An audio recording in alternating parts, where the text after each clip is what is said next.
Hello everyone, welcome to the class 3 of database management systems, and in this class we will try to perceive the architecture for databases. So before understanding the architecture, let us have a glance on a very few definitions. The first definition, the description of a database is called as database schema. A displayed or pictorial representation of a schema is called as schema diagram. This is an example of the student schema. The data in the database at a particular moment in time is called as database state or snapshot. It is also called the current state of occurrences or instances in the database. Each object in the schema, such as a student or course, is called as a schema construct. The DBMS stores the descriptions of the schema constructs and constraints is called as metadata. And this is a pictorial representation of the architecture for databases. We call it the three schema architecture because if you see here, the picture depicts the three levels of schema. The very first, if you take the bottom up, bottom to top approach, the first one is the stored database, which actually has the data.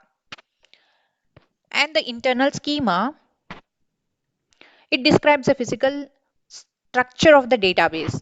That is, it uses a physical data model and describes the complete details of physical storage of database. And the next one, the next upper level is the conceptual schema, which describes the structure of the whole database for a community of users. That is, the conceptual level hides the physical details and it delineates the entities, data types, relationships, user operations, and constraints. An external view or the external level is where it describes a part of the database that a particular user group is interested and it hides the rest of the database from the user group. This is the level where the end users actually communicate with the database. So looking at this picture or diagram, a user can easily visualize the architecture of a database. So most of the DBMS may not completely comply to this three schema architecture, but however, they support the three schema architecture to some extent. And these three schemas are only the descriptions of data. The actual data is stored at the physical level only. If you see the architecture, if we go back, from the external view, the end users communicate with the database. So the external view will communicate with the conceptual schema and the conceptual schema in turn will communicate with the internal schema. And the internal schema will send the response to the conceptual schema, and at the conceptual schema level the data or the response is decoded according to the end user interest.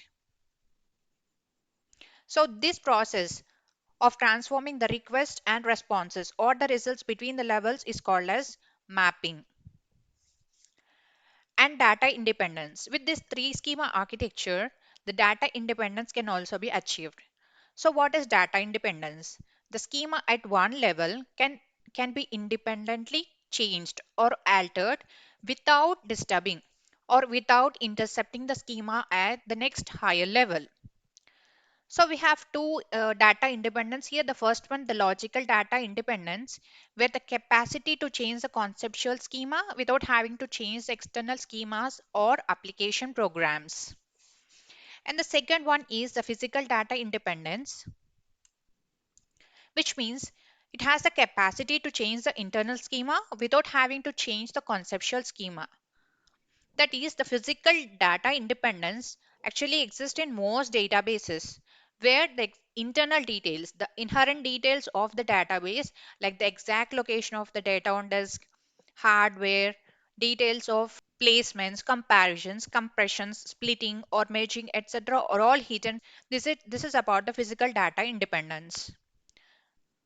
So this is all about the architecture for databases. Hope this class is helpful. Thank you.